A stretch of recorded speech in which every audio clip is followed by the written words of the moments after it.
Hi everyone, Corfer here from Luno, giving you everything you need to know about crypto.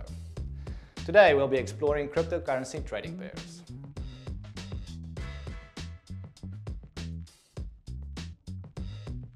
In simple terms, a trading pair represents two different currencies that are being traded.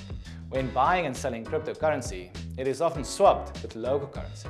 For example, if you're looking to buy or sell Bitcoin with US dollar, the trading pair would be BTC to USD. Similarly, it can be swapped with crypto in the same way.